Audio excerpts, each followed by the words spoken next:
하나님이 사랑하시는 비산노교회 성도님들, 지난 하루 동안 평안하셨습니까? 오늘도 말씀을 통해 새롭게 변화되는 저와 여러분들 되시기를 간절히 소망합니다. 오늘 우리에게 주신 하나님 말씀은 잠언 21장 15절에서 23절 말씀입니다. 함께 읽겠습니다. 정의를 행하는 것이 의인에게는 즐거움이요 죄인에게는 패망이니라. 명철의 길을 떠난 사람은 사망의 회중에 거하리라. 연락을 좋아하는 자는 가난하게 되고 술과 기름을 좋아하는 자는 부하게 되지 못하느니라. 악인은 의인의 속전이 되고 사악한 자는 정직한 자의 대신이 되느니라. 다투며 성내는 여인과 함께 사는 것보다 광야에서 사는 것이 나으니라. 지혜 있는 자의 집에는 귀한 보배와 기름이 있으나 미련한 자는 이것을 다 삼켜 버리느니라. 공의와 인자를 따라 구하는 자는 생명과 공의와 영광을 얻느니라. 지혜로운 자는 용사의 성에 올라가서 그의 성이 의지하는 방벽을 허느니라. 입과 혀를 지키는 자는 자기의 영혼을 환난에서 보존하느니라. 아멘. 기도하겠습니다. 하나님, 연약한 우리를 부르시고 오늘도 예배할 수 있게 하심에 감사드립니다. 오늘 하루도 주님을 바라보며 따라가는 그러한 주님의 자녀들이 되기를 간절히 소망하오니 우리를 붙잡아 주시옵소서. 예수님의 이름으로 기도드렸습니다. 아멘.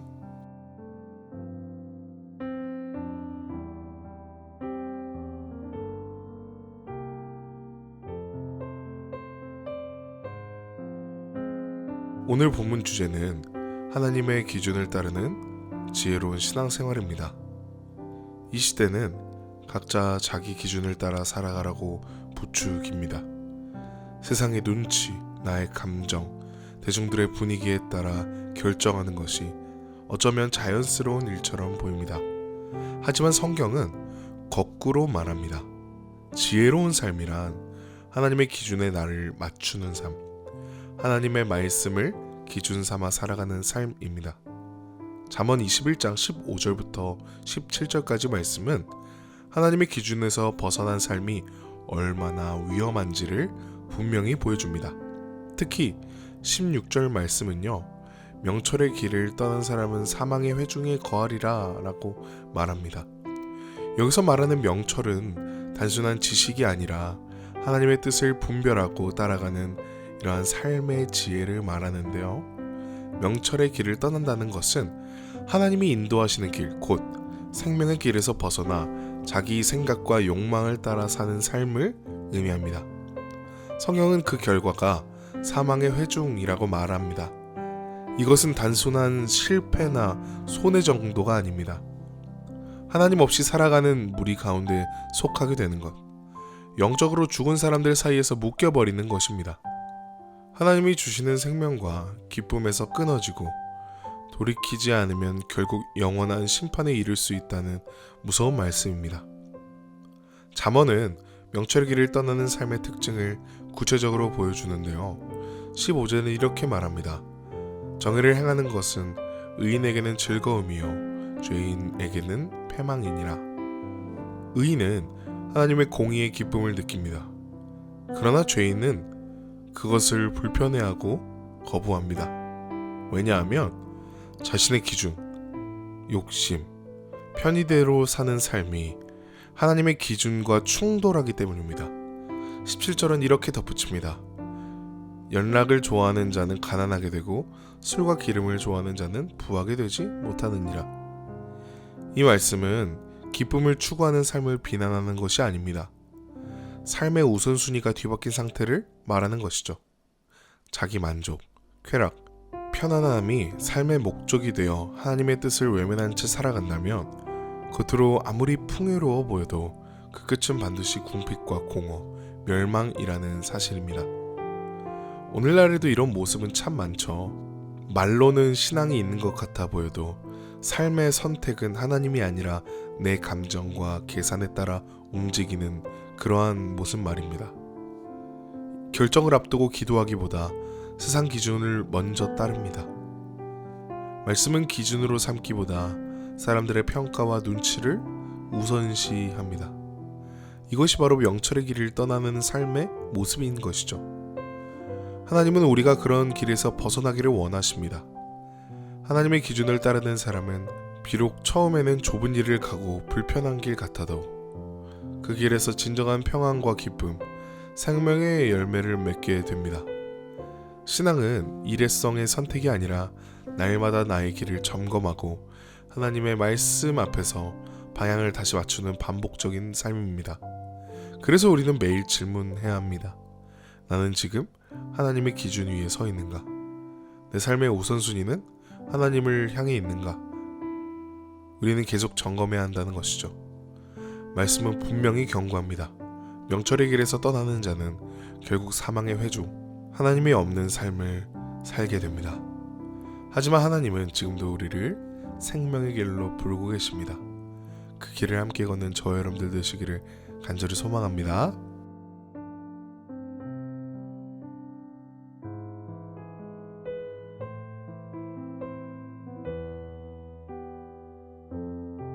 잠언 21장 23절은 이렇게 말합니다. 입과 혀를 지키는 자는 자기 영혼을 환난에서 보전하느니라. 이 짧은 이 한 절은요, 신앙생활에서 우리가 얼마나 말에 대해 주의해야 하는지를 보여주는데요. 성경은 사람의 입에서 나오는 말이 인생을 결정짓기도 하고 무너지게 하기도 한다고 반복해서 이야기합니다. 사람의 말은 때로는 칼보다 날카롭고 약보다 더 잘 들을 때가 있습니다. 신앙이란 마음에서 시작되었지만 그것은 반드시 말로 드러나게 되어 있습니다. 예배 중에 드리는 찬양, 기도, 감사의 고백도 입술의 열매입니다. 하지만 동시에 우리의 입술은 불평, 비난, 분노, 조롱, 교만한 말로 얼룩지기 쉽습니다. 그래서 입과 혀를 지키는 것은 단순한 인격의 문제가 아니라 영혼의 안전과 연결된 신앙의 문제입니다. 본문은 입과 혀를 지키는 자가 자신의 영혼을 환난에서 보존한다고 말합니다. 이것은 단순히 곤란한 일을 피할 수 있는 정도가 아니라 삶 전체가 지켜지는 복을 의미하는데요. 인생에서 수많은 갈등과 시험, 상처와 후회는 대부분 말에서 시작됩니다. 잠언 21장을 계속 살펴보면요, 말의 중요성이 본문 여러 절에서 강조됩니다. 예를 들어 19절은 다투며 성내는 여인과 함께 사는 것보다 광야에서 혼자 사는 것이 나으니라 라고 이야기합니다. 이 구절은 여성을 비하하려는 의도가 아니라 말을 통해 다툼을 일으키는 사람이 주는 고통이 얼마나 큰지를 말해주는 것입니다. 상대방의 말을 짓누르고 끊임없이 갈등을 조장하며 자신만 내세우는 언어는 결국 공동체를 파괴합니다. 그런 말을 내뱉는 사람 곁에는 누구도 오래 머물 수 없습니다. 입과 혀를 지킨다는 것은 무조건 말하지 말고 침묵하라는 뜻이 아닙니다. 오늘날과 같이 말이 넘쳐나는 시대 가운데, 누구나 손쉽게 자기의 생각을 표현하는 이 시대 가운데 이 말씀이 더욱 깊이 새겨져야 한다는 것이죠. 우리는 너무나 쉽게 말합니다. 인터넷에서도, SNS에서도, 대화 속에서도. 하지만 깊이 생각하지 않고 내뱉은 말이 누군가를 깊이 상처 입힐 수 있다는 사실을 종종 잊습니다. 그리고 그 말은 다시 우리에게로 돌아옵니다. 그러므로 성도는 입술을 훈련해야 합니다. 필요한 말, 유익한 말, 위로하는 말, 격려하는 말을 할 수 있어야 합니다. 그리고 때로는 침묵으로, 말하지 않음으로 지혜를 보여줄 수 있어야 합니다. 그런 자가 바로 하나님 앞에서 말로 범죄하지 않는 자요, 자기의 영혼을 환난에서 보전하는 지혜로운 사람입니다. 입술을 지키는 삶은 곧 하나님을 경외하는 삶인데요, 우리의 입에서 나오는 말이 우리의 신앙의 깊이를 드러냅니다. 정결한 마음에서 정결한 말이 나옵니다. 말을 다스리는 사람은 감정을 다스리고, 감정을 다스릴 줄 아는 사람은 영혼을 지켜냅니다. 우리의 말 습관을 되돌아보길 소망합니다. 최근에 내가 내뱉은 말 중에 누군가를 상처 입히거나 하나님의 뜻에 어긋났던 말은 없었는지 정직하게 돌아보시기를 바랍니다. 그리고 다시 결단합시다. 우리의 말이 생명의 열매가 되기를, 우리의 혀가 하나님 앞에 다스려지기를 간절히 소망합니다.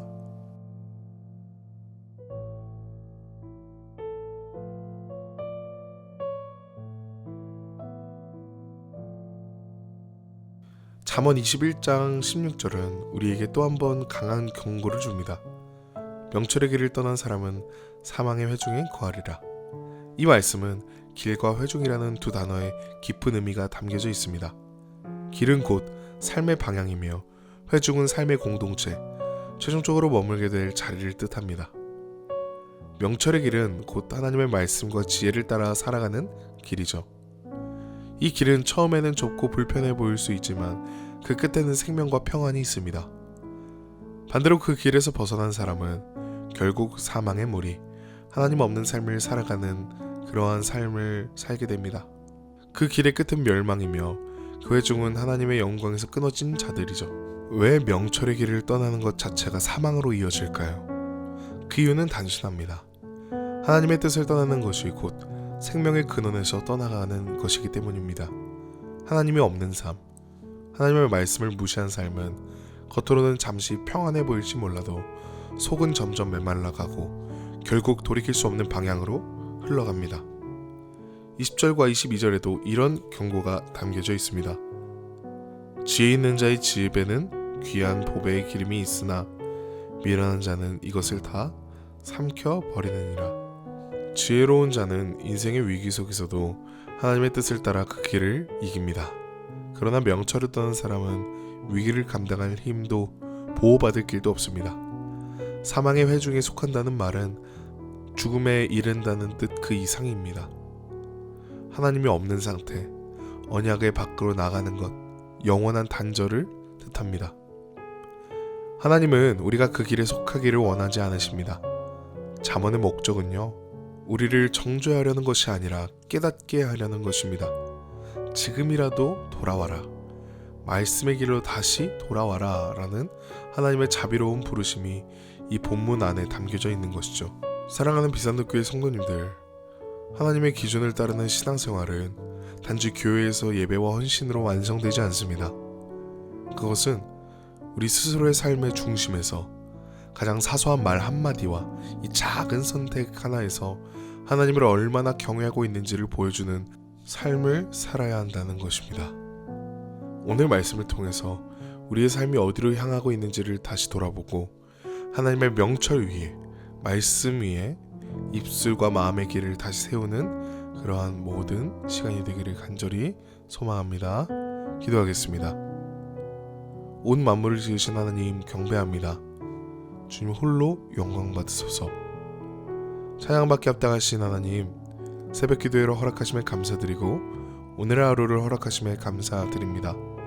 우리가 살아가며 사람의 길을 따르는 것이 아니라 명철의 길을 따라 살아가는 우리 모든 성도님들 될 수 있도록 주님 붙잡아 주시옵소서. 또한 아픔 속에 신음하는 이들에게 치유를 허락하시고 고통과 어려움 가운데 있는 이들에게 평안과 쉼을 허락하여 주시옵소서. 예수님의 이름으로 기도드렸습니다. 아멘.